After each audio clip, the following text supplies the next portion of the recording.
Okay, so for today's deep dive, we're looking at something that sounds incredibly abstract on paper, the reunion of souls. Right. But as I was going through these CAF documents, it actually reads like a manual for human connection. It's surprisingly practical. It really is. Our mission today is to figure out what that bond actually looks like in real life. And I think to get there, we have to start with the definitions because the text makes a very sharp distinction between a person and a soul. Yeah, this part really got me. It defines person as a mask. Mm, Literally the mask actors used to wear in the theater. exactly. The persona.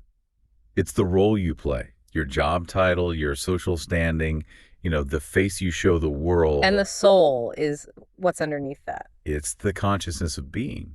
And the argument here is that most of the time, we're just masks talking to other masks. We aren't actually meeting. There's that reference to the Borges poem in the notes that just captures this perfectly. I am not the fool who clings to the magic sound of his name.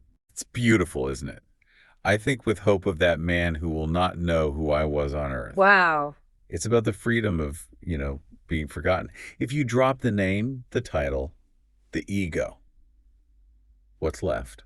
And that's where this reunion of souls begins. That's the idea. But that's a heavy lift. I mean, if we strip away the person, the personality, what is this bond based on? Because usually I hang out with people because I like their personality. Right. I like their jokes. Yeah, exactly. And that's the catch. Cafh defines this reunion as a vocational bond.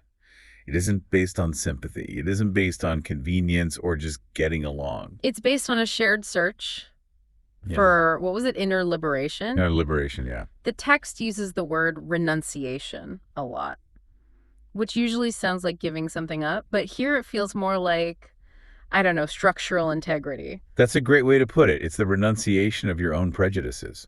It grants you mastery over your destiny because you aren't being jerked around by your likes and dislikes. So you don't have to like someone to connect with them on that soul level. You don't. And there was that story about Senior Jorge Waxenberg that really drove this home for me. Oh, yeah, the one where the delegate was arguing that a certain person just shouldn't be allowed in the group. Right, because of, personality flaws, essentially. The mask was grating on him. And Waxenberg just cuts right through it. He does. He just asks, what would you do if it were your son? That's such a disarming question. Totally. Because if it's your kid, you don't kick them out, you help them. Precisely. Renunciation frees you to see the human being behind the judgment. You treat them with the patience and love you'd have for your own child, regardless of whether they annoy you socially. That is the soul connection. So it's a deep, unshakable bond. But does that make it rigid? Because I also saw a lot of notes here comparing the teaching to nature. It's actually the opposite of rigid. It has to be flexible. The text argues that for the bond to survive, the form has to be flexible. Like the tree bending in the wind so it doesn't break. Or water taking the shape of the jug. Oh. It's still water. Or the caterpillar. I love that one.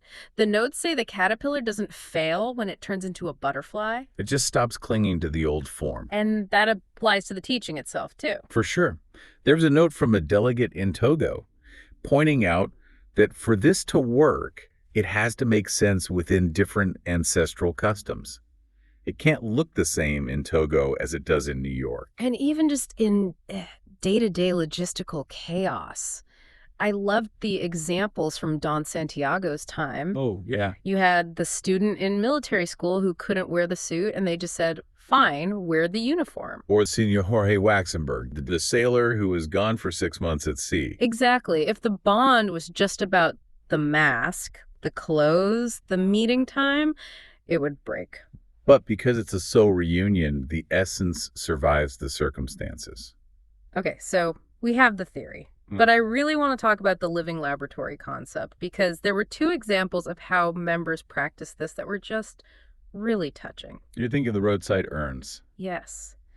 The member who traveled for work. Tell that one. It's a profound exercise. He noticed those little shrines on the side of the road where accidents had happened. And instead of just, driving past them, he decided to say a small prayer every time he passed one. It's such a small thing, but it connects him to people he never met. disembodied souls, as the text calls them. Right. It expands his capacity to love strangers.